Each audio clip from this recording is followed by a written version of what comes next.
Panguva ino yatikuona kuti mutungamiri wenyika aiwa ari kunzi is suffering from vascular dementia.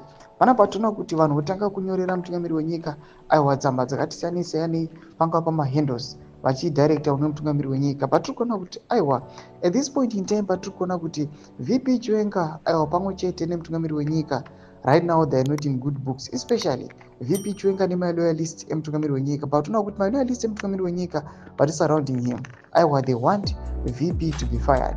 Sana pina mashuka blanyo pada vanobva subscribe or like on the bell icon. Timina pa hendo ya set free Nerera mafukidza blanyo rachiti dear Idi Mnangagwa, with the criminals surrounding President Robert Mugabe, I wish all those that helped you to get to power were alive. I would call those I had contract with and tell them they were accomplices of your acts of crime. Mdara Idi, what is happening on your watch in our country will haunt you one day. It will be worse than what you did to Mugabe. And I'm told you will rule until death, according to Papa Angel. That's a false prophecy. You won't go far. Mark this tweet. Mashuka nomudanyorwa panapa na set free Nerera. Panapa parukuya achiti aiwa, if all those who helped mutungamiri wenyika mukatazama loyalists general mukaona kuti army generals most of them vakatsikatika panguva ine vachinokunzi havasisipo, they are no longer alive.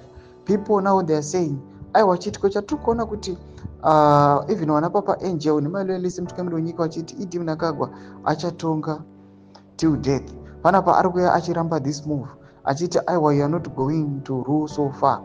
Amashoko anobuda nyorwa panapa aiwa these guys varodza kuti aiwa they are now fed up the regime pamwe chete aiwa nemaruliro avari kuita nyika the outcome iri kuonekwa the economy is struggling pamwe chete macitizens panapa kunyazi kuonekwa kunzi aiwa nyika kunenge hakuna kwairi kuita. Embotidze mafungiro enyu muri kudii pamusoro mashoko amuri atogwa panapa nevakomana naset free Nerera muri kuona kuti aiwa the sending my direct attacks nemutungamiri wenyika. Tudze mafungiro enyu muri kudii pamusoro pechitiko ichi. Pinai comment section medu, so subscribe or like, turn on the bell icon.